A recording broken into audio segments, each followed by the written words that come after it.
मी दक्ष देसाई. आम्ही ब्लिंकिटचे सगळे रायडर आहे.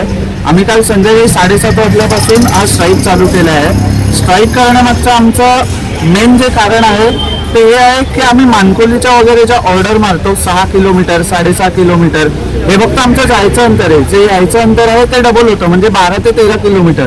तर 12 ते 13 किलोमीटर जाऊन पण आम्हाला त्या राईडचे फक्त 45 आणि 50 रुपये भेटत आहेत. तर या मागण्या आम्ही खूप दिवस आधीपासूनच चालू केल्या होत्या स्टोअर मॅनेजरकडे, जे समीर सय्यद आहेत त्यांच्याकडे, की आम्हाला प्रत्येक ट्रिपचे सगळ्यांना जे नवीन आयडी असतील किंवा जुने आयडी असतील त्यांना प्रत्येकाला एकच आम्हाला जो रेट आहे तो फिक्स आहे 80 किंवा 90 रुपये. पण ते फक्त सॅटर्डे आणि संडेला आम्हाला तो रेट भेटतो. बाकी सोमवार ते शुक्रवार आम्हाला 45-50 हाच रेट कार्ड भेटतो. रायडर्स एवढं कमी करून ठेवलं आहे की म्हणजे जर का दिवसाला 1000 रुपये आम्हाला अर्निंग करायचे असेल तर दिवसाचे 18 ते 20 तास आम्हाला लॉग इन करावं लागतं. आणि ते आम्हाला कोणालाच मान्य नाही. जेवढा स्टाफ आहे आम्हालाच 1-1 तासाने ऑर्डर भेटतात, तरी पण ते लोक अजून पण स्टाफ भरून ठेवत आहे. जसं मी तुम्हाला सांगितलं, काल संध्याकाळी 7:30 वाजल्यापासून आम्ही इथे स्ट्राईक चालू केला, पण त्यांनी आम्हाला त्यावेळेला काही रिस्पॉन्स दिला नाही. फक्त त्यांनी आमचा जो ब्लिंकिट रायडरचा ग्रुप आहे त्याच्यावर त्यांनी फक्त एवढाच मेसेज टाकला की 500च्या वर आपल्या ऑर्डर ज्या आहेत त्या लॉसला गेल्या आहेत, तुम्ही आता तात्पुरतं लॉग इन करा, आपण उद्या सकाळी जे काय असेल ते मीटिंग करून बोलून घेऊया. पण यायला आम्ही तसं मागे हटणार नाही. जोपर्यंत आमच्या मागण्या पूर्ण होत नाहीत तोपर्यंत आम्ही लॉग इन करणार नाही. आमच्या प्रमुख मागण्या एवढ्याच आहेत की मानकोलीचा ज्या आमच्या ऑर्डर लागतात त्या प्रत्येक ऑर्डर मागे आम्हाला एक फिक्स रेट भेटला पाहिजे, जो आम्हाला पण परवडला पाहिजे.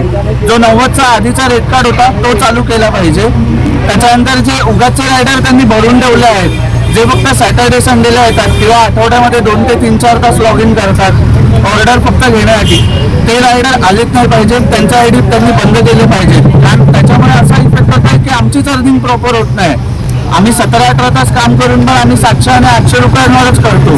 परवडतच काय आम्हाला? 350-400 रुपये तर आम्ही पेट्रोललाच घालवतो.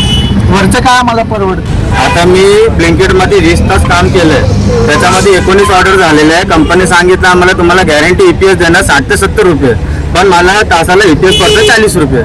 पण आता येऊन 40 रुपये पडतं, बाकीचे राहतात 30 रुपये. ते 30 रुपये कंपनी देणार काय? रायडर कडून घ्यायचे आम्ही लोक, कोणाकडून घ्यायचे? आणि काय बोलायला गेलं आपण उद्या करू 2 स्ट्राईक झालेले आहे.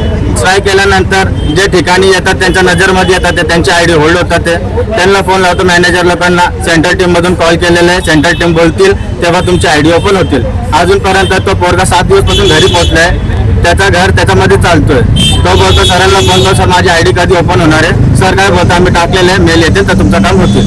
आतापर्यंत त्याचं काम झालं नाही.